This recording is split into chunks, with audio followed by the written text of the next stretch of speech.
Thanks. And just want to make this very clear between what's happened on Sunday, what's happened in terms of the ongoing ground operations since. There's nothing that you have seen thus far that would prompt a U.S. withdrawal of more military assistance. I believe that's what I've been saying here. Okay, cool. And just want to get your reaction as well to the House Republicans asking for sanctions against the ICC or some of its officials. Is that something that the Biden administration is going to support? No, we don't believe that sanctions against the ICC is the right approach here.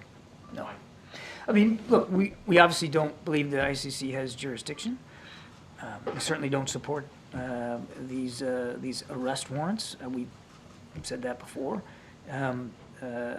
We don't believe, though, that sanctioning the ICC is the answer. Thank you, Karine. Admiral, please help me to understand. You just said that basically there is no major operation that you have seen by the Israelis in Rafah.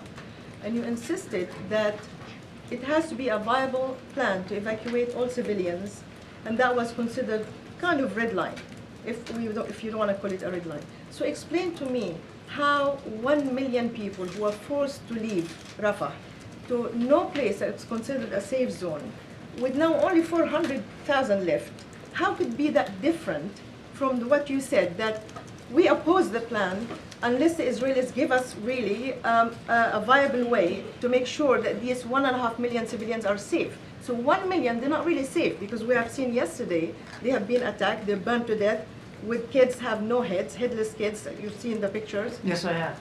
And then now, the Israelis, basically, their plan is to let these people leave, but not voluntarily. These people are forced to leave. So how could be this any different from your insistence that it has to be a good plan, a viable plan, a practical plan to make sure that these people are going to a safe place? I didn't say that everything that's happening in Rafah right now is perfect or good. No, I'm not saying that at all. What you said before.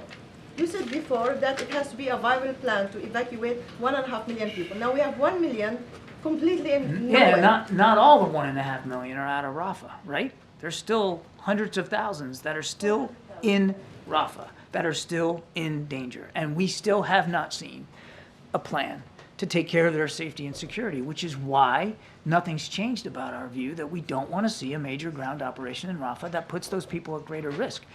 I'm not really sure where you and I are on a different page here. I don't know if you answered my question, but it's Well, let's try it again. Go okay. ahead.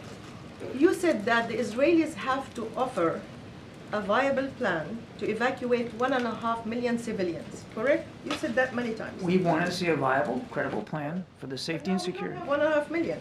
1 million already forced to leave into places that are not considered safe. You're only talking about 500,000. And this 500,000 over the next few weeks probably will be down to few Look, thousand. what happened on Sunday was terrible and tragic. And you're right. Question, please? You mind? Thank you. You're right. Not enough has been done for the safety and security of the innocent people trying to seek refuge in and around Rafah. I'm not pushing back on that at all. And I can't verify where everyone who left, where they went. I don't know if all of them went to a tent compound that was set up by the Israeli Defense Forces, or maybe they went someplace else. Obviously, it's still a dangerous place, which is why what happened on Sunday is so tragic. And we don't want to see it happen again, which is why we think it's important for the Israelis to investigate this fully, completely, and be transparent about it. And more importantly, to learn lessons from the investigation so that this can't happen again. Let's do our Question, best please. to One quick respect our question. colleagues here. Go ahead. Sure. Thanks.